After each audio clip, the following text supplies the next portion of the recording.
Bonjour, alors aujourd'hui on va parler de l'examen blanc. Et à votre avis, quand doit-on faire dans la révision, dans son processus de révision, le premier examen blanc?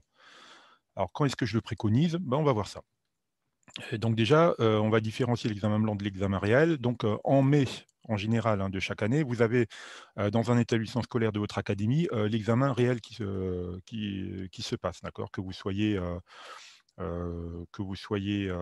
élève dans un établissement ou pas, ou adulte, vous passez l'examen en général dans un établissement scolaire de l'académie. Voilà. Donc je ferai une vidéo spécifique pour ça. Je ferai une vidéo aussi pour expliquer l'inscription à l'examen réel. Donc voilà, donc tout le côté pratique, tout ça, vous le verrez dans une vidéo spécifique, d'accord, qui arrivera plus tard. On va donc se concentrer sur l'examen blanc maintenant. Donc quand, combien, pourquoi, voilà. Donc déjà, le premier examen blanc, bah, je vous propose de le faire très rapidement, hein, comme point de départ. C'est toujours intéressant. Si vous faites quoi que ce soit, ou si vous commencez à faire du sport, par exemple, vous faites de la course à pied, ou voilà, et ben, c'est sympa de savoir d'où on part. Ou alors vous voulez perdre du poids, vous voulez mincir, ben, c'est sympa de savoir quel était le poids qu'on avait au départ pour se voir avancer. Ben là, c'est pareil. L'idéal, ce serait de faire un examen blanc très rapidement, donc j'en prévois un, voilà, au début de la formation, pour identifier les atouts naturels, pour voir les matières, de progrès, donc voir un peu, où on est bon, naturellement avant d'avoir commencé à réviser, avant d'avoir commencé à apprendre, et puis accessoirement, pour voir aussi à quoi ça ressemble un examen du BIA, et déjà, prendre un peu connaissance de ça. Donc l'objectif, c'est pas d'avoir une bonne note, de réussir, c'est de découvrir, d'accord? Et après, je vous proposerai, dans cette formation, dans ce parcours, 3 points d'étape réguliers, hein, en général au moment des vacances scolaires, pour vous habituer tout doucement à l'examen, mais aussi pour évaluer votre progression dans chacune des matières, et voir un peu là où surtout à la fin, là où il faudra mettre le petit coup de collier, le paquet, là où il y aura le plus de marge de progression possible, d'accord? Parce que à la fin, on travaille surtout les matières où on a plus de possibilités de progresser, donc là où on est le moins bon, quoi, voilà. Et puis tout à la fin, ben, je vous proposerai plein d'examens blancs, en rafale, dans les révisions finales, d'accord? Donc juste avant l'examen, pour se recentrer au mieux sur les révisions à venir, pour être focus sur l'examen, et voilà. Et donc, comme je vous disais tout à l'heure, vous aurez une vidéo spécifique à ce moment-là. Alors, comment est-ce qu'on fait ça? Donc, bah, déjà, je vous propose de ne pas le faire en dilettante, hein, ça va vous prendre un certain temps. L'examen réel, c'est 2 heures et demie, mais là, bon, évidemment, en 1 heure, il y a moyen de le faire, mais vous pourrez, comme ça aussi, mesurer le chrono. Mais prenez un papier, prenez un stylo, faites-le au calme, essayez de vous chronométrer un peu pour, voir en gros combien de temps ça vous prend.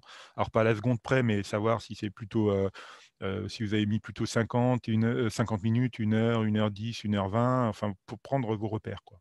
Savoir un peu, comment vous réagissez, sur la gestion du temps. Voilà.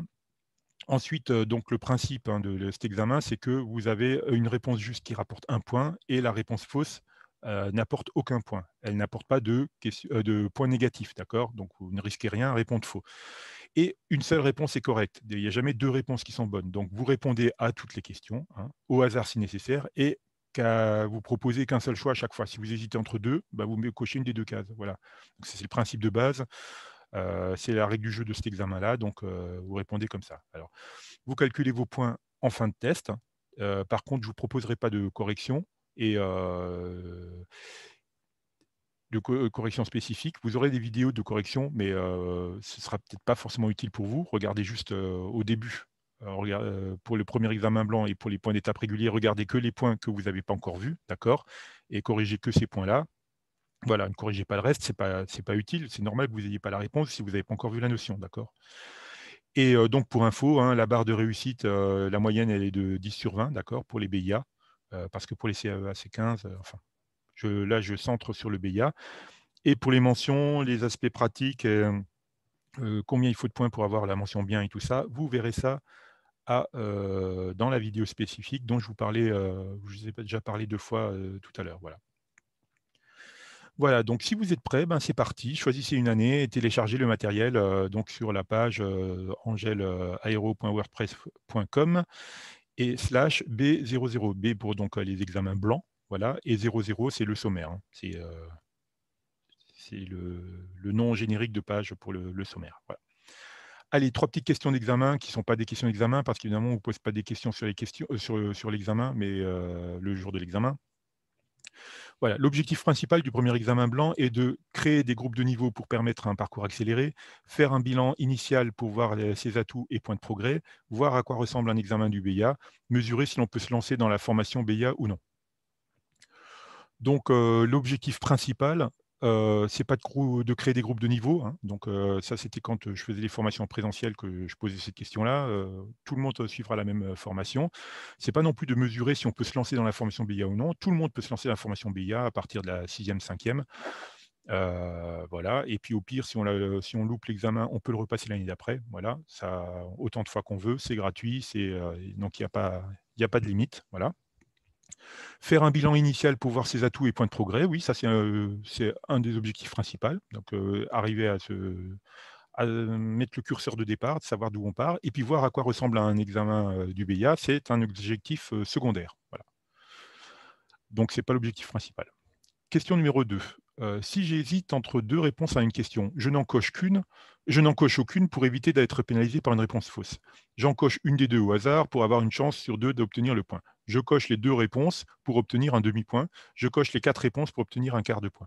C'est évidemment, je coche une des deux au hasard, hein, au pire, pour avoir une chance sur deux d'obtenir le point. Et je vous propose de cocher naturellement celle qui vous est venue à l'esprit en premier. Souvent, c'est la meilleure, on se complique, c'est la bonne, et on se complique la vie après, on se fait des nœuds au cerveau et on se trompe souvent après, quoi. Voilà.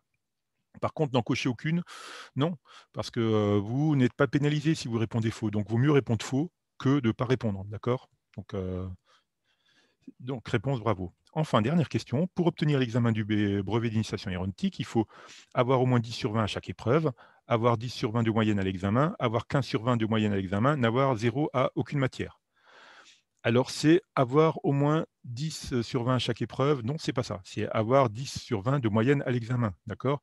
Et n'avoir 0 à aucune matière, c'était le cas avant et maintenant, il n'y a plus de notes éliminatoires. Ça, dans le nouveau programme depuis 2015.